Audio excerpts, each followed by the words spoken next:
Welcome to the Dr. Pete Goldman Show. I'm super psyched today to have not only an incredible guest, as you'll see, but also a good friend of mine, Guy Mezger. Guy Mezger, welcome.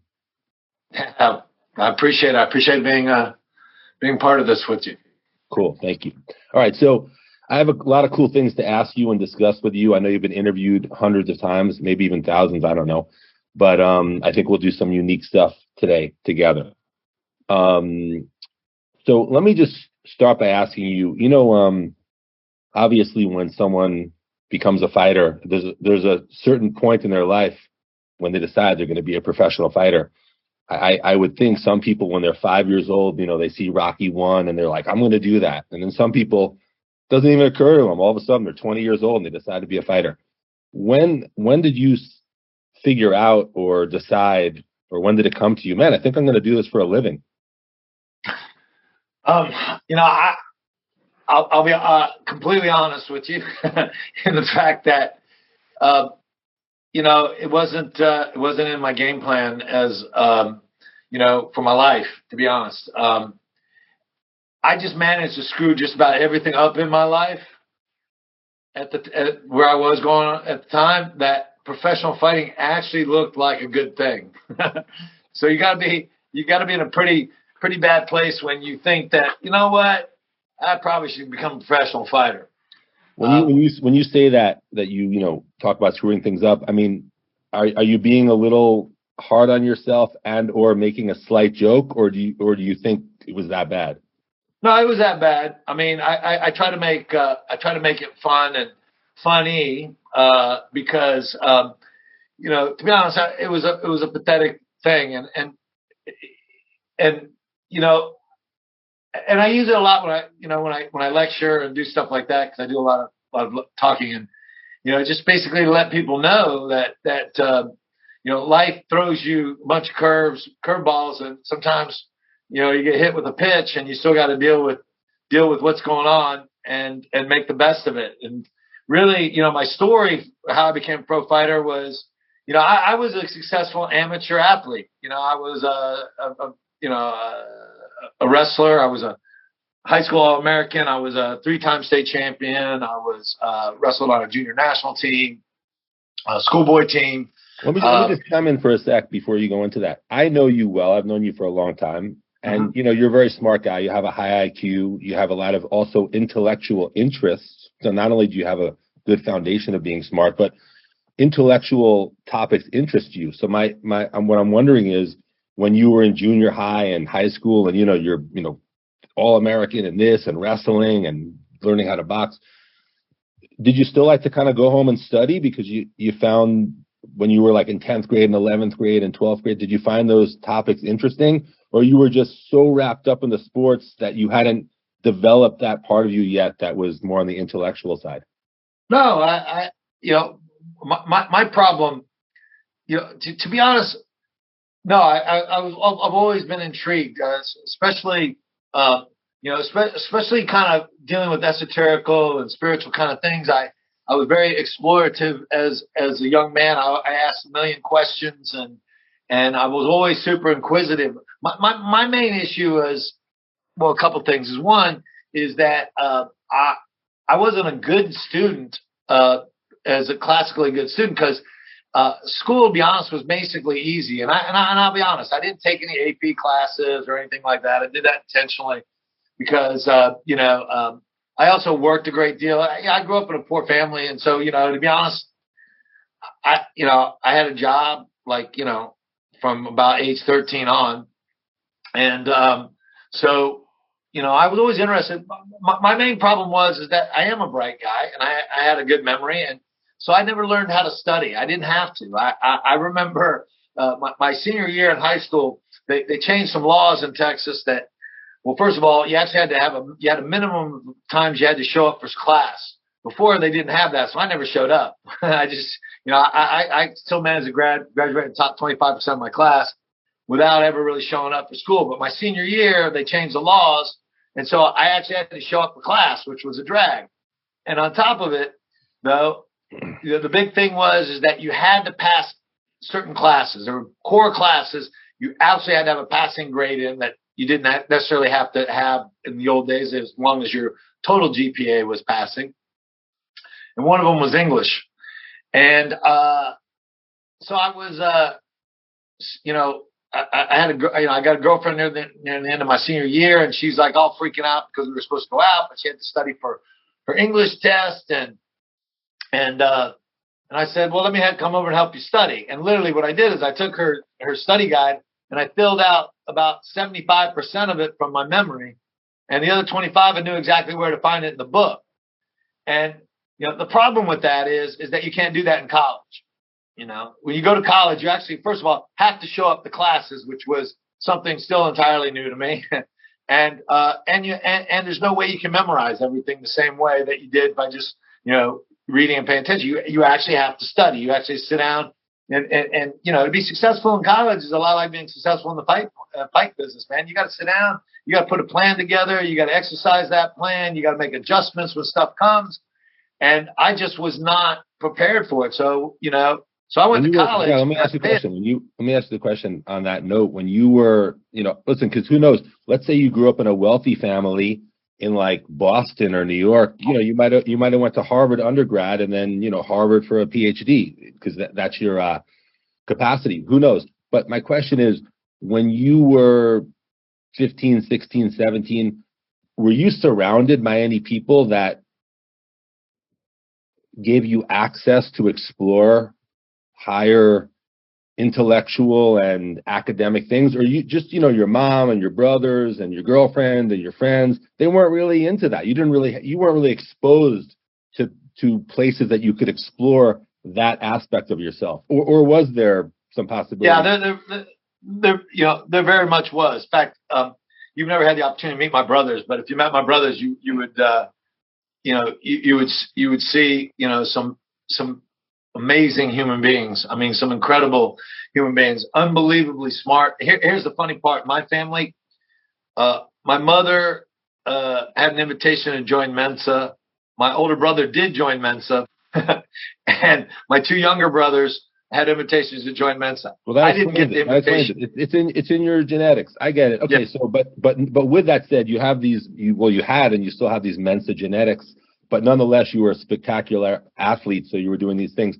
So when you were a wrestler and you were a good wrestler, like nowadays, because we already said that you didn't know you were going to be a pro fighter at that point. Nowadays, if someone is a young person and they're like, wait, I better get well-rounded. I'm going to do wrestling, jiu-jitsu, boxing, kickboxing, whatever their thing is. But you weren't on that path. So what I'm wondering is, when you were a really great wrestler, did it kind of occur to you, yeah, I'm going to do the stand-up too because I want to really be well-rounded? Or you just kind of liked it? You're like, oh, I'm a great wrestler. I want to learn some stand-up because that seems really fun. Well, I'll be honest, because, I was also from a poor family, right? Like I had self-esteem issues. We grew up in a place called Plano, which was back in the 80s was all new money, and new money people love showing off that they have money, and I didn't have it. It was embarrassing. I didn't have really nice clothing. I didn't have a nice car. I drove a motorcycle, and so I had a lot of self-esteem issues, and so so as as an athlete, I shined. You know what I mean? I was a good athlete, so that's where I got my self-esteem. And then, I had a weird skill set. I'm really good at fighting naturally. I mean, and even though I don't like hurting people, which is kind of a weird paradox, I never have gotten pleasure out of hurting other human beings. And but I'm kind of good at it, so it's kind of a weird paradox. And I've always been good at it. And so, when, I always loved team sports, but the problem with team sports is that, like with football, I needed 10 other guys to win the game. Baseball, I had to have 8 other guys to win the game, you know what I mean? And so with wrestling, and then with karate, and of course I was always, karate, everyone, back in the 80s, we were fascinated. Everyone was a big Chuck Norris fan. I remember watching the movie Octagon and said, I want to get involved in karate. And I excelled in it, and it gave me a medium in which, for my self-esteem, and that's really what kind of outweighed a lot of my intellectual things. I enjoyed studying stuff intellectually, but I got my self-esteem as an athlete, not as an egghead, right? And so, so that's kind of where I kind of leaned towards, and I always, like I said, always fascinated, with it. And to be honest, I came from an abusive family, abusive father. So, learning to fight was part of, was part of my self-defense and having to deal with him. You told me a story once, which you might have forgot that you told me, but I thought it was very significant. I actually even thought about it since you told it to me. Maybe you could mention it, that when you were, I think you were 7 or something, you were like at the bus stop and someone kind of picked on you, and then your big brother was like, no, we're going out tomorrow, you're fighting them. And then eventually, I think that's a pretty cool story, if you wouldn't mind explaining that. Yeah. Okay. So I was actually, it was kindergarten. Oh. And I was 4 years old, and I still remember this. I mean, like, this is like, and for some reason my dad thought it was a good idea to start me in kindergarten at 4 years old when everybody else was 5 and 6, And so, and you gotta understand the times, we're talking 1972, you know what I mean? We're talking in the middle of a bunch of civil rights issues and all kinds of stuff. And we had a thing called forced busing, which was a good idea. The idea of it was to bring kids from various groups, from inner cities and suburbs, everything, and put them in one school so they get to learn to figure out how to get along. Well, the idea was great, but the actual practice of it wasn't so great.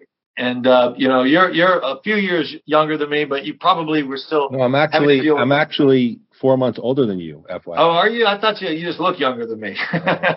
Well, then you grew up in New York. You know all about forced busing. It was a big deal in New York. In fact, there was a lot of problems with it in New York. And so, so I was stuck in this deal, and so literally this kid that was 6 years old, was going to beat me up, and I was like, I lived like right by the school, and he was being bussed in from downtown Connecticut, and so it was like, or downtown Stamford, and so I was like, I ran home, and my brother was there, older brother, and I told him what was happening. He's like, what? He goes, we don't do that. You're gonna have that problem, because my older brother got picked on a lot too, because he was small too. And I was like, what? And he literally dragged me back up to the school, because again, like I said, we literally lived right next to the school, and called this kid out of the bus line. And we fought, and then, and I didn't do so well, because I was scared out of my mind. And then, so the next day I walk home, but that, it was the end of it. The next day I was home. My older brother was there waiting on me on the rock wall, and went back up, said, we're going to do this again. And we did it again. And we did it again. And we did it again, until the kid finally said, I don't want any more trouble. It was like, I'm done. And then my older brother said, he goes, now you're never going to have a problem. Because I got better and better at it. I mean, each fight I did better, and I really put on him the last time. And so my brother said, you don't have to worry about it anymore. He goes, and nobody in the school is going to mess with you, because they know you're going to take it to the extreme. That's a great story, which obviously I remembered. I'm glad you told it again. Yeah. Let's fast forward quite a bit now. So now, you have this skill set. You're a good wrestler. You're a champion kickboxer, et cetera, et cetera. You were good at judo also. So, you have quite a lot in your knowledge base of fighting. How did you even hear about the UFC? Now, you didn't fight in UFC 1, but you fought in some very early UFCs. How did it even come to your attention that there's this, well, I guess I'll call it an organization that's having close to no rules fighting? How did that catch your awareness? Well, okay, so actually, believe it or not, after UFC 1, the only rules were no eye gouging and no groin hits the groin. And then a bunch of martial artists said, well, that's not really real. So to be honest, they took all the rules out. They didn't put rules back in until after UFC 4, where they started putting time limits. But they didn't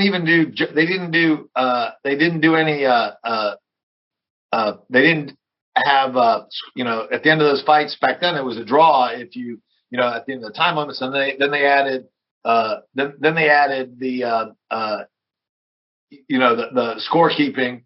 And then in UFC 6, it was either 5 or 6. It was a guy actually that I was supposed to fight, but they changed opponents on us. was this kung fu guy, and the problem with the no rules was, or why no one really got killed in the no rules, was that the guys who were winning were sport athletes. Were athletes like wrestlers and kickboxers, and they had a sense of respect, right? And so they wouldn't, they really wouldn't take it too far. It was always the crazy, killer kung fu guys and the ninjas and all those idiots that couldn't really fight, that did the biting and did the stuff. Well, this one kung fu guy was fighting a professional wrestler, and he headbutted the guy, cut him, and then he reached up inside the cut and ripped it open. And then they realized UFC had to add rules after that. What number UFC was it when you fought in your first fight against Jason? I think I'm pronouncing it. That was UFC 4. Okay, UFC 4. Okay. So to answer that question, though, how I know.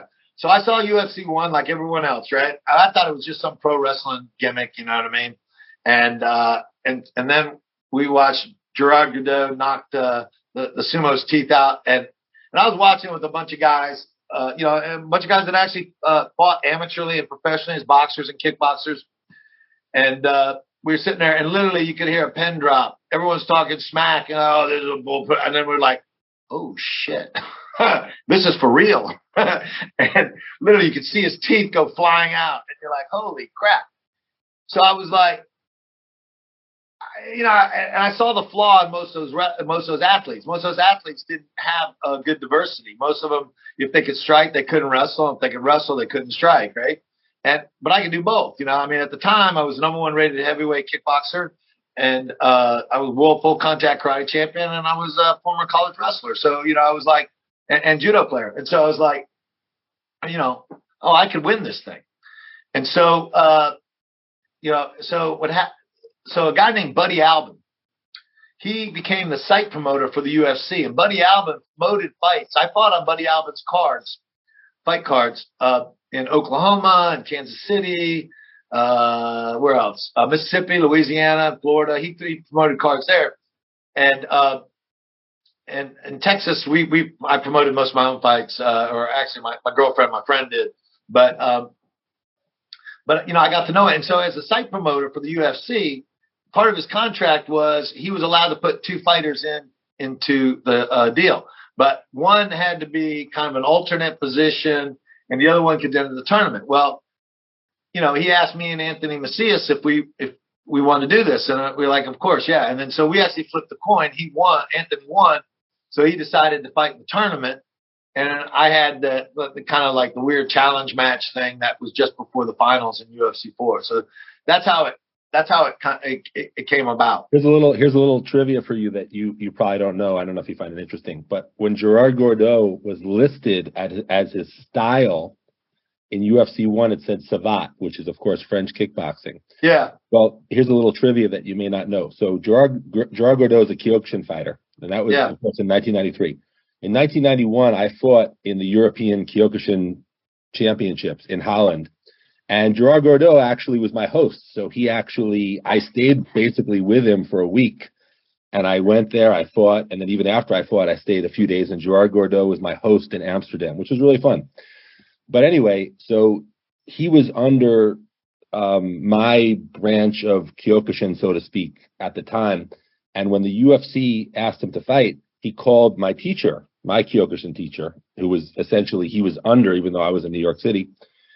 And he said, look, I'm going to fight in this thing. I'm going to use the karate school's name because that's what I am. And my teacher said, well, I don't really know much about this thing, but in case you don't win, because we're only interested in first place, just use something else. So Gerard said, well, I actually knocked out the Savat champ last year. So I'm not really a Savat fighter, but I did knock out the Savat world champ. So I am currently the Savat heavyweight champ.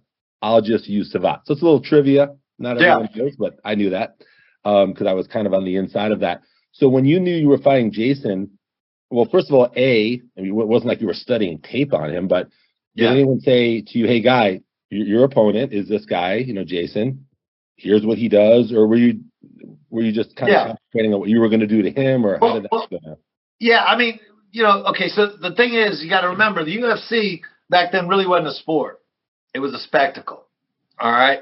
and they wanted to create spectacle. I mean, the whole reason that they had a cage, okay, even though it worked out to be a really good, environment to, to compete in. The original reason they wanted the cage was for just the effect.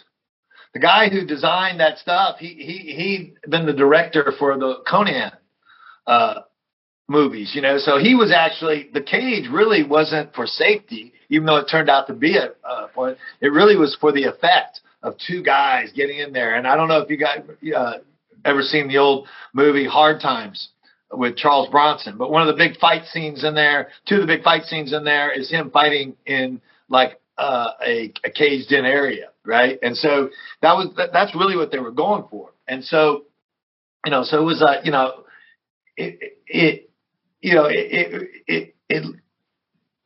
and so again, they were creating that spectacle. And so really also the two is, let's face it, originally this thing was just a marketing ploy for, Gracie Jiu-Jitsu, right? And so, so they, it was more style against style, and really what they wanted, and the reason that they really wanted me to fight, me and Anthony fight, was that we were both, Anthony was the WKA world kickboxing champion. I was the number one ranked kickboxer, and I was United States kickboxing champion. And so they really wanted kickboxers who had some credibility, who, didn't, who looked like athletes. So they had a few kickboxers in there that, were kind of not in great shape, to be nice. And so they wanted to go up against, they wanted to go against a jiu-jitsu guy. So they were going to, my fight was a highlight fight anyways. It was going to be a fight that almost everybody was going to see, because it was the fight just before the finals. All right. Really, it was a fight just to give the break to the guys in the finals, right? To give them a chance to rest. And they wanted to, which is better, jiu-jitsu or kickboxing, right? And, and so they didn't ask me about anything else, so I didn't give them any other information. When you got in the cage with Jason and you kind of locked up with him for those first 30 seconds, yeah, were you thinking like, oh, this guy's kind of strong or kind of good? Or were you thinking like, no, this is just a matter of time until I finish this? Yeah, I wasn't worried about it.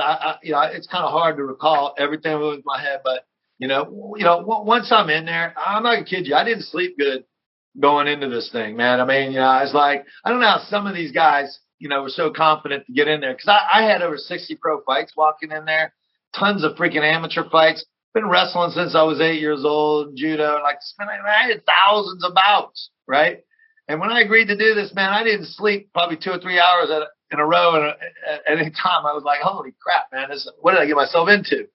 And so I was, listen, I ain't a kid. I was nervous, you know what I mean? So I don't know how some of those guys, they're either were very good at, covering up how nervous they were, or they were so delusional that they really thought they were going to win. And Jason, I think, was a little bit on the delusional side, not to be mean or anything, especially since I found out he passed away, everything. But, he was extremely confident that he was going to run through me. You know what I mean? And all I could think of is, this guy came out with a bullshit 32-0 bare knuckle. I was like, bullshit. That was bullshit. And I have legitimate, recorded fights. I'm like, I really like, I was like, man, I just don't see myself. I really didn't see myself losing to him, and it was pretty much a dominating fight. How did you make your way into the Lions then? I mean, as far as I know, you correct me if I'm wrong, when you showed up to fight Jason, you didn't even know, I mean, you might have known who Ken Shamrock was because you might have watched him in the UFC, but you were not friends with him. You were not affiliated. Oh, no, actually, I had become, I'd actually trained with them for UFC 4. Okay. So, me, I'm like I said, I'm a bright enough guy to realize that I needed to get outside of what I'm doing now, because yeah, I'm accustomed to box. I mean, I was accustomed to boxing, accustomed to kickboxing. I hadn't done any real wrestling, but I've been doing judo, and so I needed to get in there with somebody who had, experience. And so, and I also wanted to get a feel. When they first asked me to fight in this thing, I had to get kind of a feel of it. So I said, so they flew me out to UFC 3, and which was in North Carolina, in Charlotte, and basically to watch, be a guest. and watch. And then I was going to make my assessment of the deal and decide if I was going to fight or not. And that's when I met Ken, and I met Bob, and I met Frank, and basically said, would you guys be interested in, or would you be up for, allow me to come out there and train with you guys some? Because I said, I've never prepared for anything quite like this. I said, I've never had a contest that had no time limit, no safety gear, no nothing. Everyone kept saying it's like a street fight. It's not like a street fight, guys. It's nothing like, well, outside of the damage you do each other, it's not a street fight, right? It's, street fights generally are not between two skilled fighters in a 30 by 30 foot cage. Okay. That's usually not how most street fights go. And so, Bob was real attentive to it. And Bob was like, yeah, Ken was, in the middle of, the whole thing was a bit disappointing for him. So he was real nice to me and everything, but I could tell he was distracted. Frank was pretty cool to me. So I was like, all right, I got a good feeling with these guys. So I basically called them up and said, hey, listen, I'm going to fight this thing in a couple of weeks. Can I come out and train with you? And they said, yes. So I went out there, and Ken said, we normally don't do this, but, if you became part of the team or something like that. And I was like, how do I become part of the team? And he goes, it's just tryout. He goes, but I'll be honest, man, most guys don't pass it. Now, you're an old school black belt from old school black belt stuff like this. I'm an old school black belt from old school black belt. It's like going, there's nothing they're going to throw at me that hadn't already been done to me, on these black belt tests. So I was like, bring it. You know what I mean?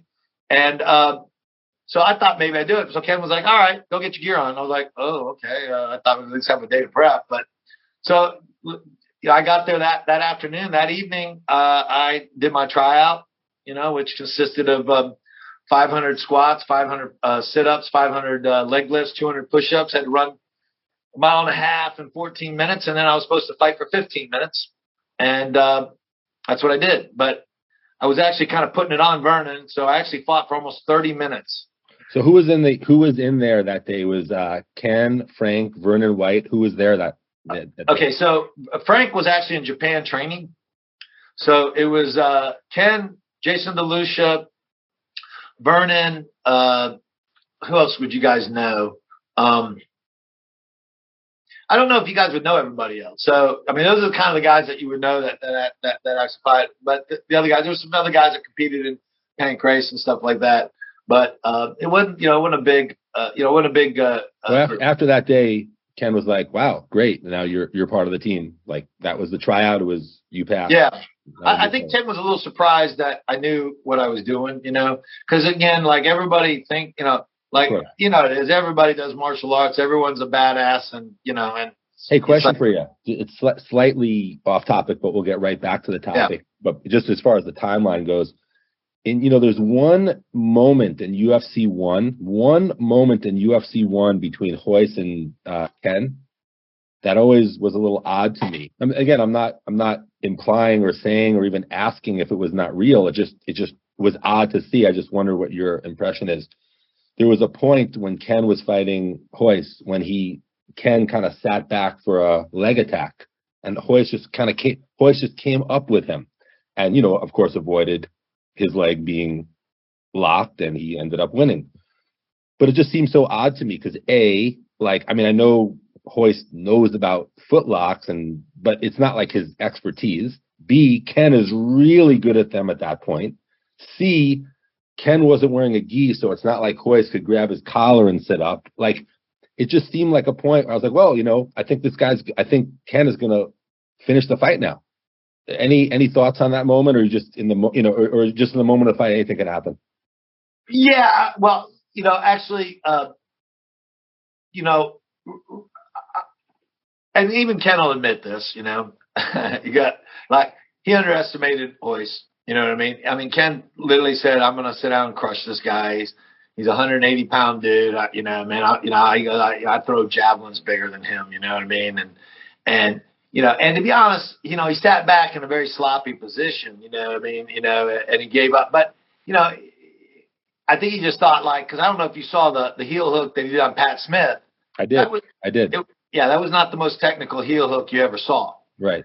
You know what I mean? It was a bad position, but a heel hook's a heel hook still, right? You know what I mean? And Pat Smith knew nothing about, grappling at all, not really, and so, so I think Ken Ken underestimated, Royce's knowledge in this. And I think he underestimated, because Royce actually is a pretty strong guy for his size. He looks like a scarecrow, but he's strong, you know what I mean? And, he's physically a strong guy. And I think that probably took Ken, back a little bit. He wasn't expected to be that strong. And he didn't do the most he didn't sit back in the most technical way like he should have. And just because he didn't think he was going to have to need it, and I think it was a mistake that cost him the fight. Okay. Again, slightly off topic, but another good off topic, along with the story you told me about, your big brother, which we already went over. Another thing you told me once that always has stuck in my head was your mindset at the time about potentially you fighting Royce. Obviously it never happened.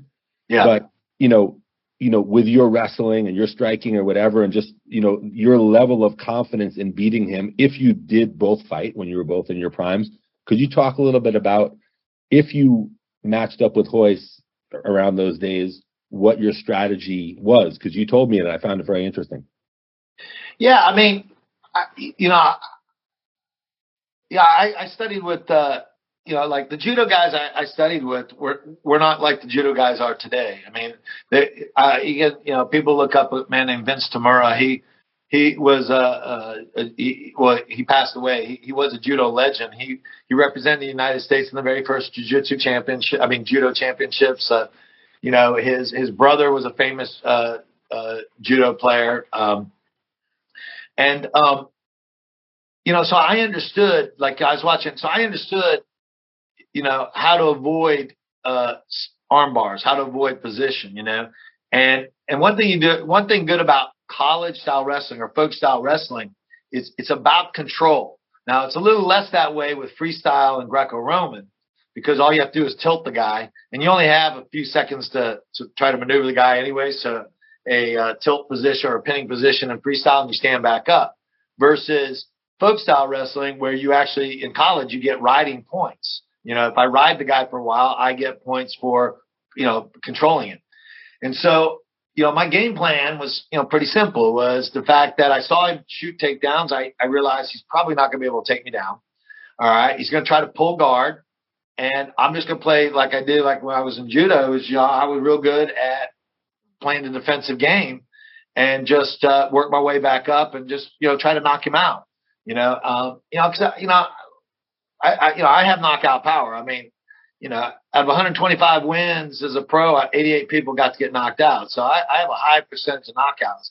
And so that's kind of really what I was planning. I was, planning a game that was, probably, when I think about how I fought Sakuraba, I would have been probably a little bit more aggressive, because Sakuraba you actually had to look out for, because he actually could take you down. And Sakuraba actually was not a great striker, but he hit hard. And so you actually had to look out for his strikes. And he had those kind of wide punches, but they definitely worked sometimes for him. So yeah. I mean, if you watch some of his fights, he'll connect with the guy, and you can see that the guy's probably a little bit hurt, but then he takes him down, and he's amazing, especially with the Kimuras and hammerlocks, things like that. That was my nightmare for that fight. Huh? I was before I get to Sakuraba, which I was going to get to later, but since you brought him up, I'll get to him in a moment. Just one thing, rewinding just a bit, when you talked about your judo training and you were aware of staying out of arm bars and stuff, just out of curiosity, were you aware of how to stay out of or possibly escape from the beginnings of a triangle, or you figured that out later? Oh, you knew that. Okay, just from judo. Yeah. I mean, triangle still is a big judo. Okay. It's originally so a judo technique. You knew if their legs were around you in a certain way, you knew not to extend that arm too much. You were hip to that. You already. Yeah. I mean, everything was about being like this. The short arms, like when you're in guard, you want to have raptor arms. You want short arms and stuff like that. Keep everything down. Keep be able to lock their hips down and push, down, and you can't do that extending, right? You know what I mean? And so, I always tell people the best way to break the guard, everyone always has a tricky way of breaking the guard. And I was asked one time, what is your favorite way to break the guard? In one of the seminars I was, attending, I was like, well, it's real technical. what it is, I take my left hand, I grab the belt or stomach area, I push in, and I take my right hand, I punch you in the face. And I said, it's amazing how that guard opens up when I do that. And that's really what kind of would have been my game plan. Well, like Carlson Gracie said, a Brazilian Jiu-Jitsu black belt, when you punch him in the face once, becomes a brown belt. When you punch him in the face twice, becomes a purple belt. When you punch him in the face 3 times, becomes a blue belt. So that's that. Now let's just go to Sakuraba. And before I ask you the question, I just want to say to the audience, because obviously people who watch this have varying degrees of knowledge of MMA, but I think one of Guy's most impressive fights was Sakuraba, because you have to understand, he didn't fight Sakuraba when he was out of his prime. Guy fought Sakuraba in Pride when Sakuraba was in his prime, in a time that he beat Royce, Henzo, Hyen, and someone else I'm forgetting, another member of the Gracie family who was very good. So he was tearing through people, hurting people, Kimuring, using the Kimura lock on anyone and everyone, fighting the best guys in the world and doing really well. In fact, when he, if I'm remembering my events properly, when he lost in the Pride Grand Prix and Mark Coleman won, I think he lost to Igor. I mean, give me a break. He just had a freaking hour and 3/4 fight with Royce, and then he had to fight Igor, whatever. So So Sakuraba was an incredibly dangerous, amazing fighter who was pretty good at stand-up, pretty good at kicking, good wrestler, pretty tricky with his submissions. It wasn't like he had a lot of holes in his game.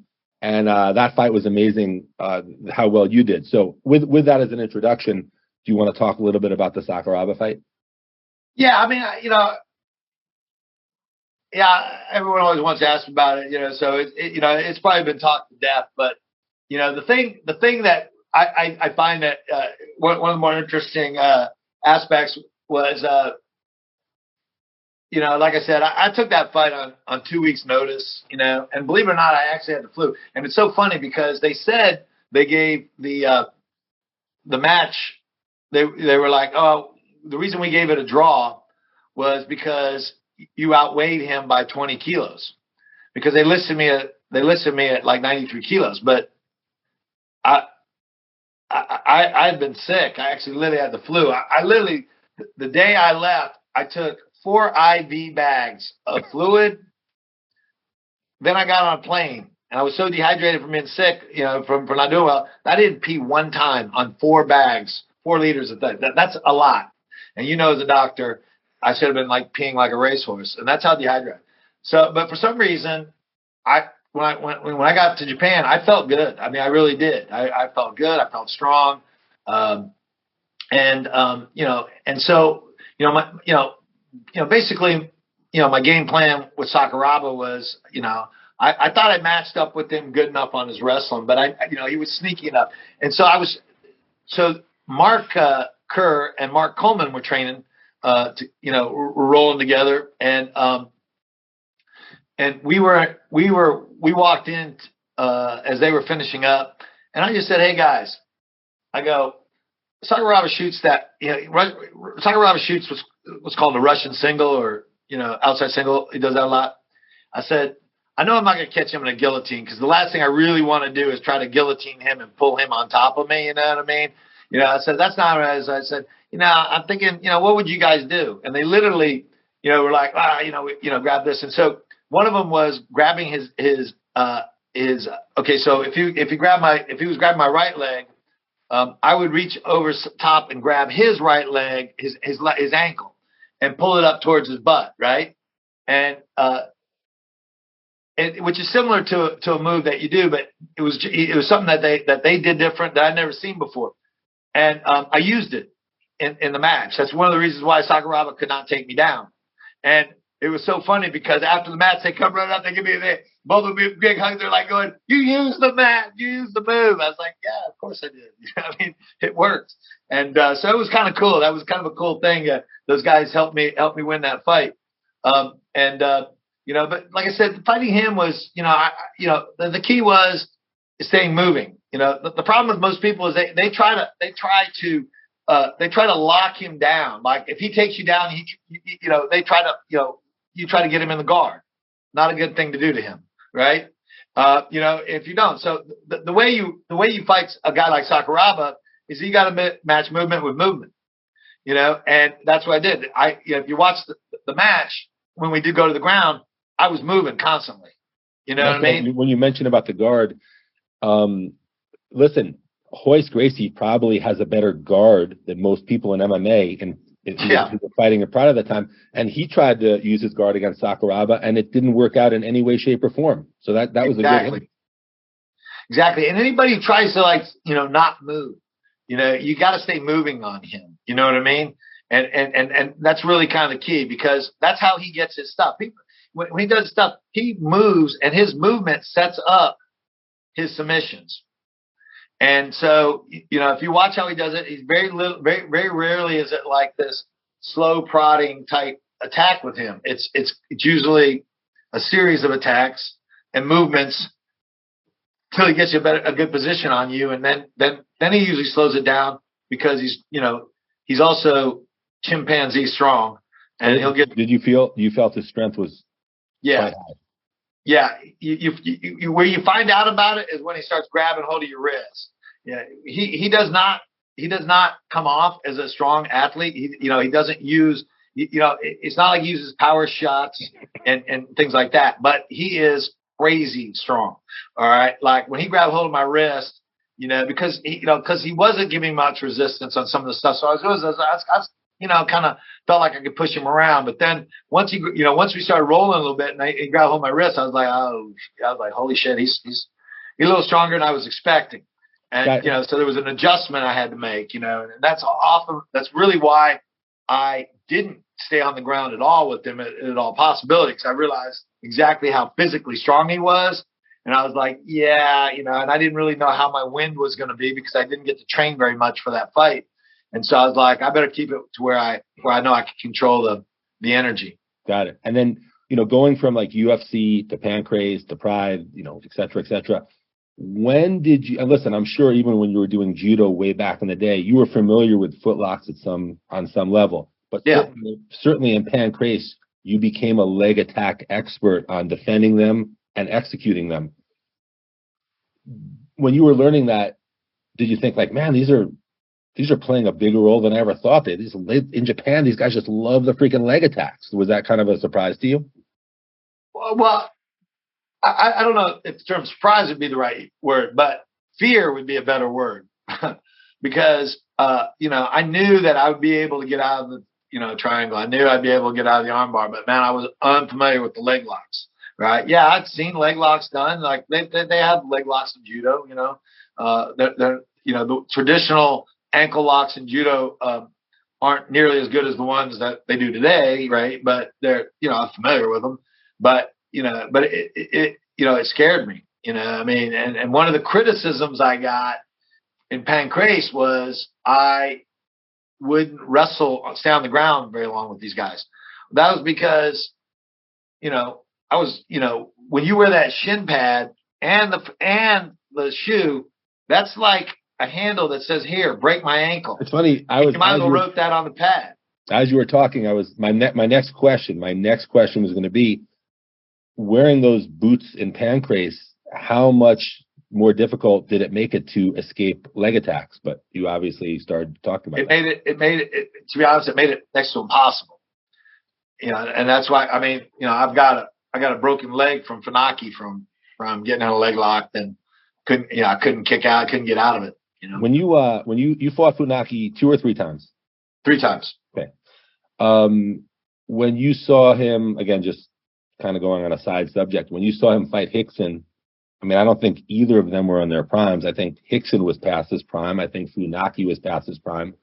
But when you watched Funaki, who you fought 3 times, fight Hickson, who you never fought, but you're familiar with him, what were your, thoughts? What were your impressions? What were your expectations? Were you surprised? Did it kind of go down like pretty much how you thought? Like, what were your thoughts on the Hickson Funaki fight? I'll be honest, man. I only seen it one time, and I'm not even really sure about the validity of it. So it's like, I'm not, I kind of watching it, and I'm like, man, in order for me to really have a a fair statement. And I probably have to sit down and watch it a couple of times, but I kind of watch. I'm like, yeah, that's bullshit.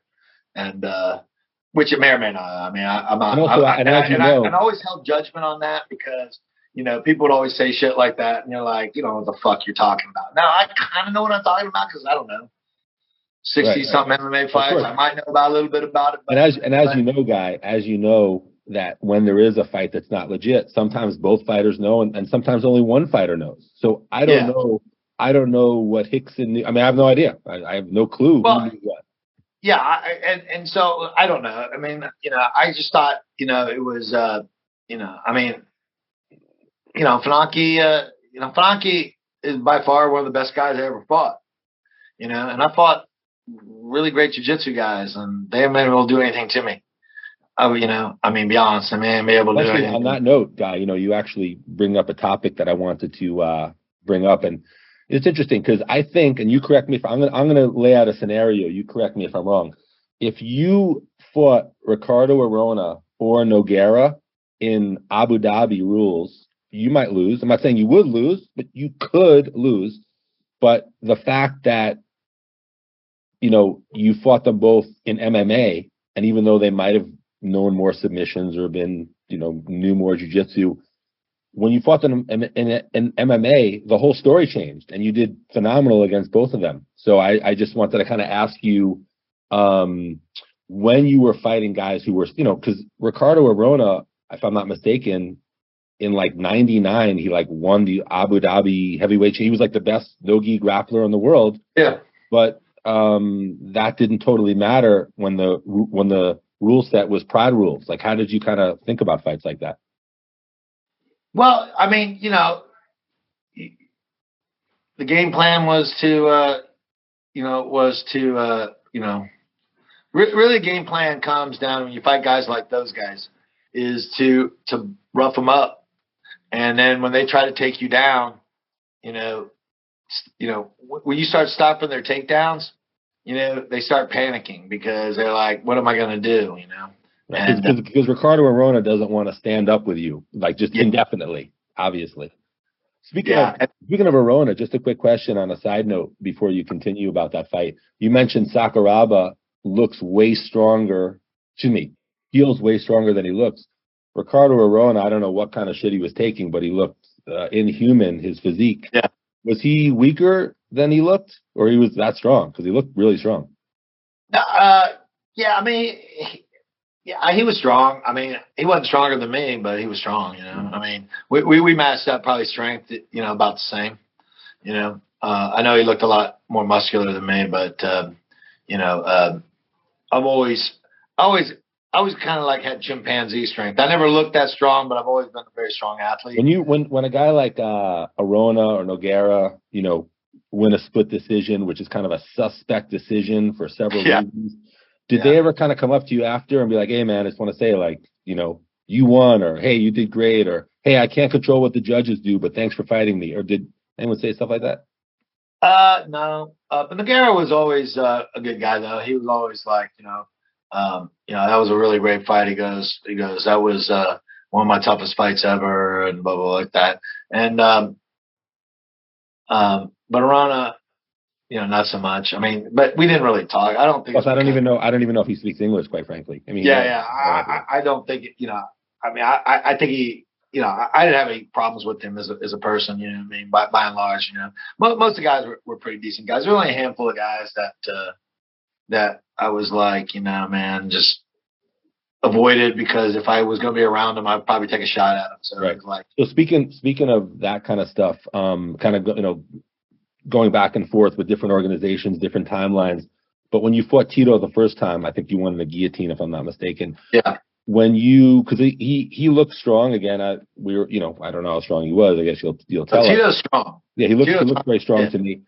He's a decent puncher, not the greatest boxer. I don't think he's a great kicker in any way.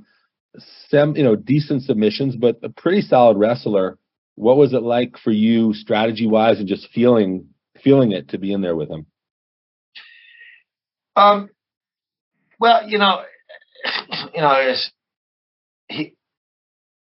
The first fight I underestimated him a little bit. I wasn't expecting him to be quite as scrappy, but he I still that fight I had a broken hand, so because I heard it on Christoph Lineage's head, and so that fight was forced me to use my brain a little bit more. I had to be thinking a little bit more.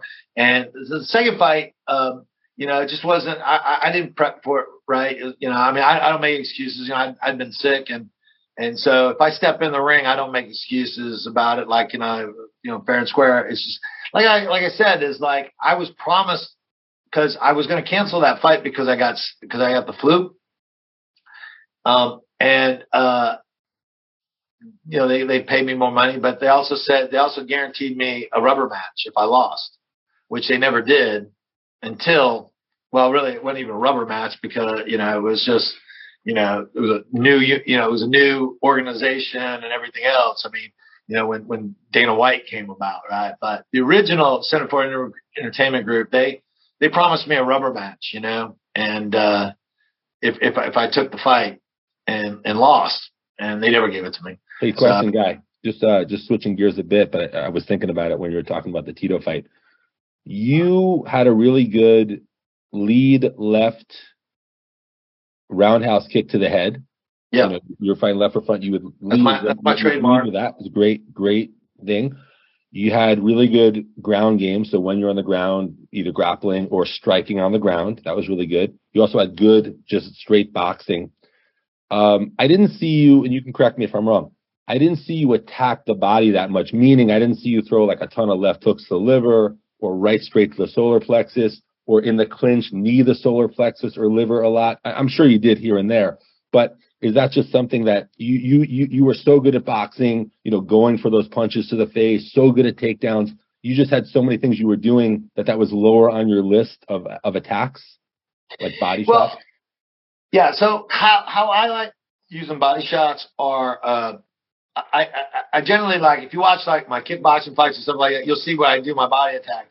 And what it generally comes into is I'll wade in on my opponent, with my strikes, my kicks, my punches, and then I'll get within a close range where, I'm like nose to nose with the guy. And that's when I usually do most of my damage, especially to the body.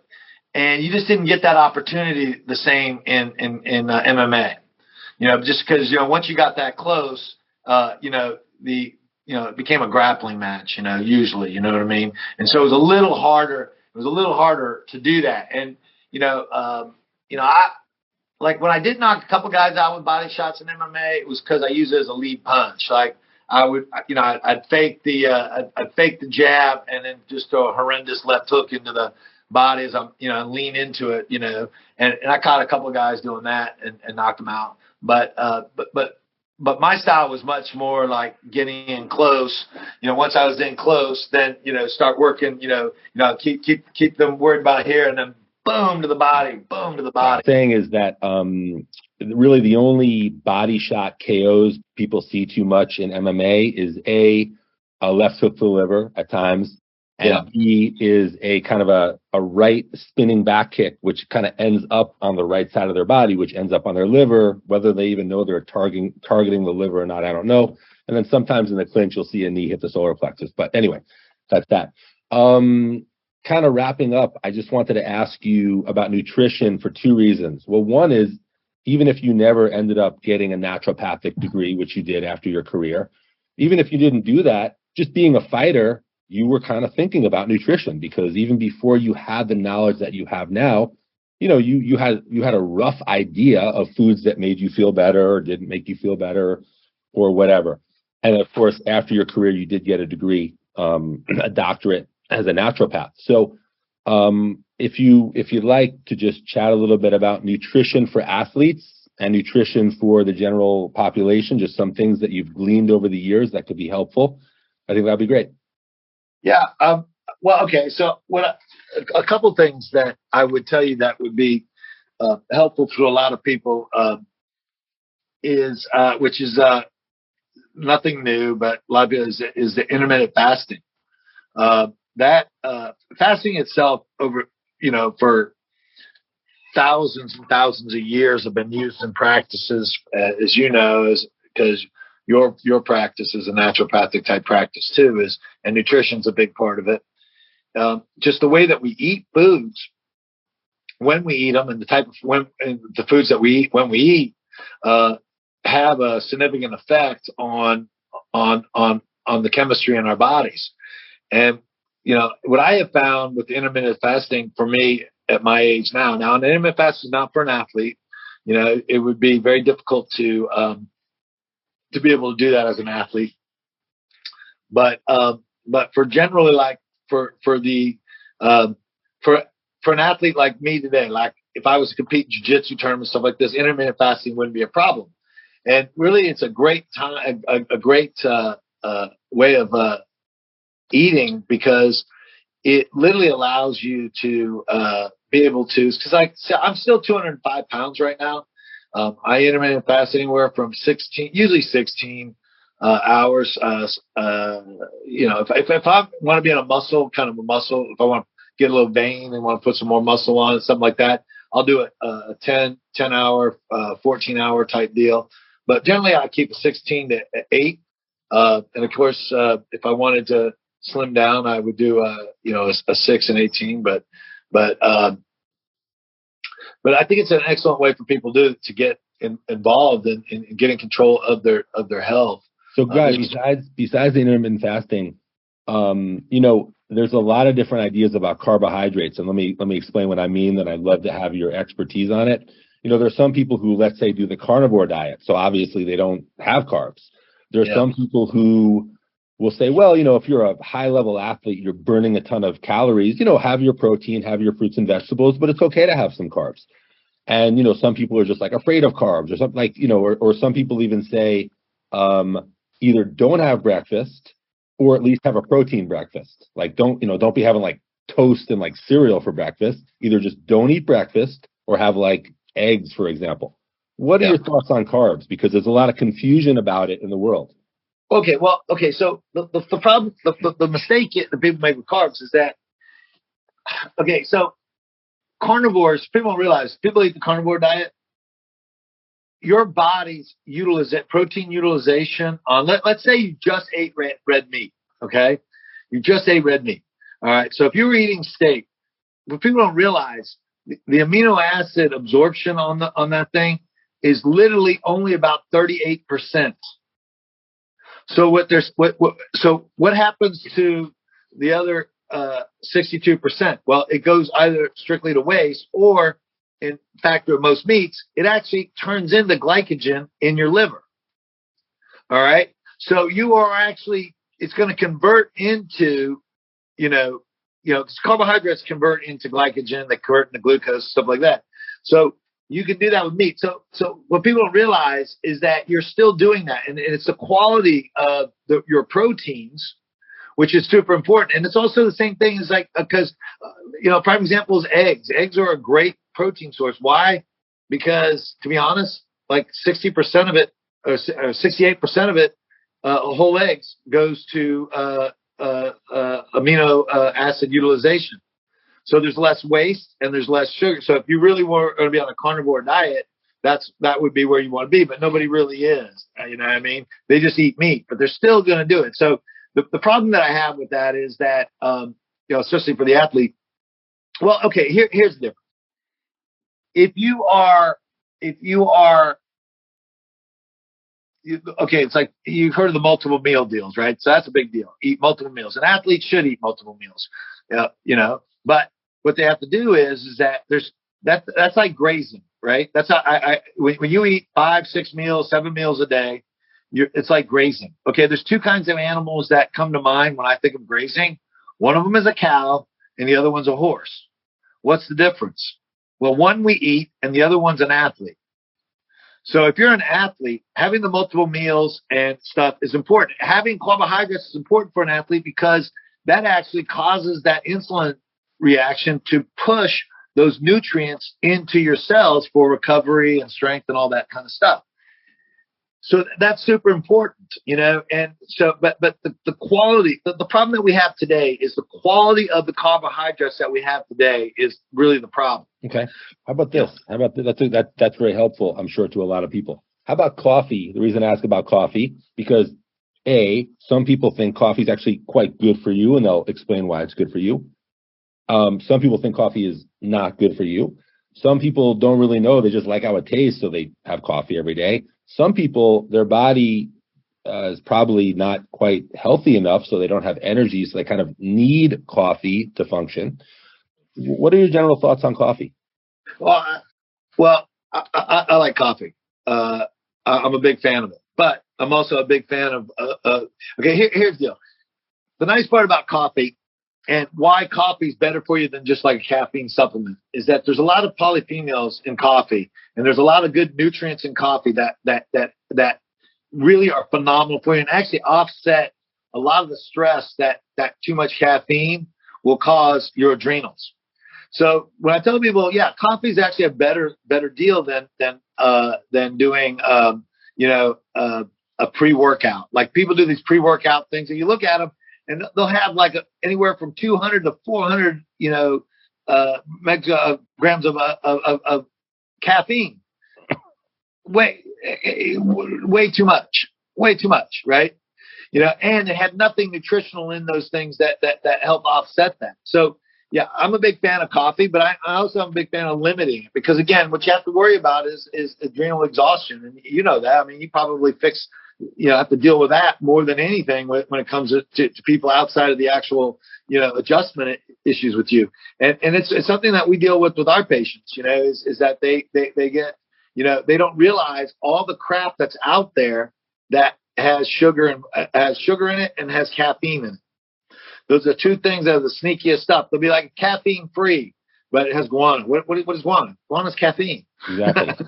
Hey, question. If someone wants to work with you and have you help them with their health, their diet, etc., maybe their exercise program, someone says, hey, Guy Mezger, at one point, one of the best fighters on the planet, high-level pro athlete, very smart guy, has a degree, a naturopathic degree, and they want to actually work with you for their health, for nutrition, for exercise, etc. What's a website they can go to start the process to find out if they can work with you?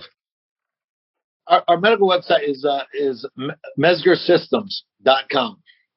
And listen, like a lot like you, like with you, it really the best part of working with a healer such as you is people always go there when something's wrong.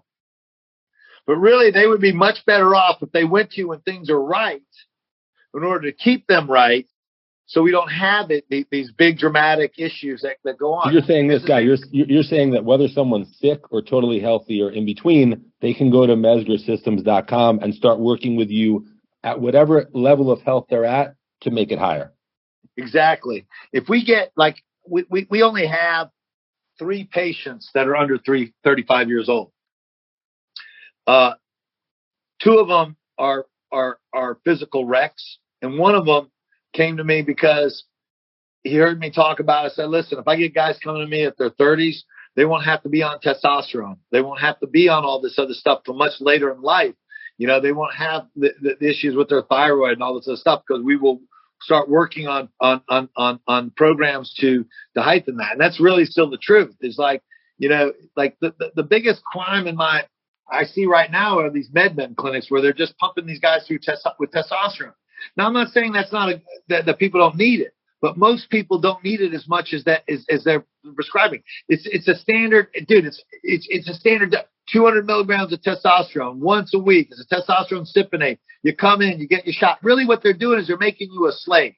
All right, why? Because you come in, yes, your testosterone might be a little low. Boom, you get that. I'm feeling good. All right. Every week you go in, and if your insurance covers it, you still pay $50 each time you go. So you're still paying $250 to $300 a month, depending on your to get treated. And what they do is they just made a slave out of you, because the moment that you go on that testosterone, all right, 3 weeks into testosterone, your system shuts down, so it's not making its own stuff anymore. All right, so if you have to go off the testosterone, boom, you crash, and you're gonna want to kill yourself because you're feeling like $1 million because you're at 800, 900 testosterone, and then you're at 150. And you're like, it's criminal. I mean, seriously, it's criminal. Like I always tell people, the way that we go about doing stuff is that our first line of therapy is 100% naturopathic, right? And then depending on your age, because some of our guys come in and they're in their 50s and they're doing stuff. So there's, so really what it is, they're going to use the allopathic style. Allopathic, for you guys don't know, is medicine.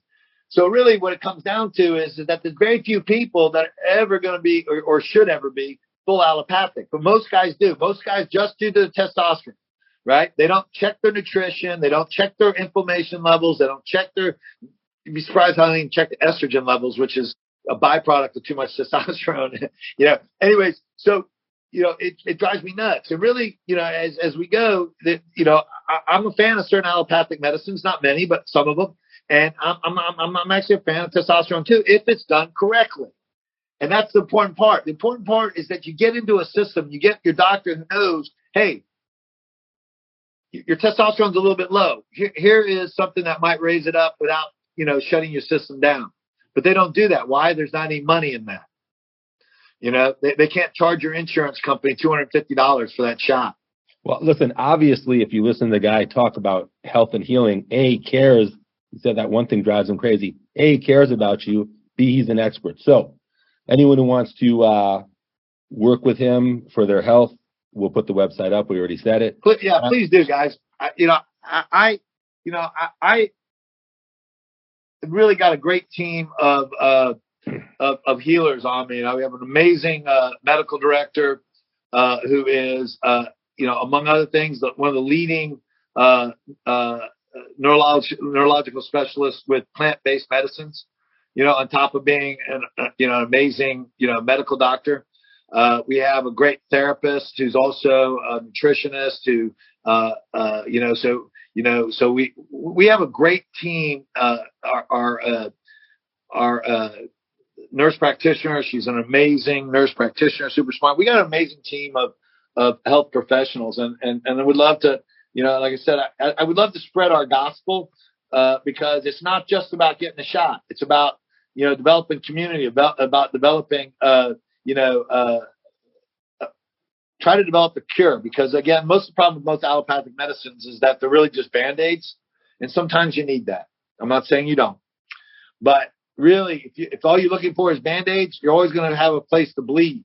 Let's figure out where you're bleeding. Let's stop the bleeding first, and if you only have to live with one band-aid for your whole life, that's great. You know what I mean? Because we can stop it up. Or maybe zero band-aids once they start. Or zero band-aids. Even better. And really, that's really where we, that is ideal. But most of, the sad part is that I rarely get anybody who comes to me that's 100% healthy, right? That's because they just don't come. They just don't come to you until something's broken. And when something's broken, that's a much more difficult thing to happen. I mean, you know what it's like, dude. I mean, if I had a broken back, there's not any adjustments that you're going to do to fix a broken back. It's broken, right? You know what I mean? And so it's the same thing. Come to me before you have that broken back. Let's figure out what's going wrong here. Let's make these adjustments so we're not having to worry about, a broken back. Well, it sounds to me like as long as you're alive and breathing, you can contact Guy and he'll help you. So I would like to, yes. On that note, thank you for the interview. I've been friends with Guy since 2004. He's a great friend, great guy. And I'm super psyched we did this interview. You've been interviewed a lot, but this is one of your best. I could tell. Thank you. I appreciate being part of your team. Cool. Always, guys. And listen, to be honest, I'm probably somewhat of a connoisseur of medical and health professionals. And one thing I will safely say, to the audience here, Dr. Pete is by far one of the most knowledgeable guys I know. All right. And his techniques are not what you're going to look like as your kind of classical chiropractic, not even your classical chiropractic, let alone healing modalities. But he has a gift that is, there are people who have, there's a difference between the physician who is a doctor and a physician who's the doctor and a healer. Because the healer knows how to really get down and fix things at the root issue and really do stuff. And they have this natural gift that makes them good. You're one of those guys. And it's always been, whenever, you've always been just an amazing healer on top of being a physician. And and believe me, I'm in the doctoring business, and that is a rarity. And you know it, and I know it. I appreciate that, especially coming from you. On that note, thank you again for coming, and we'll see everyone soon. All right, guys. Have a good one. See you guys.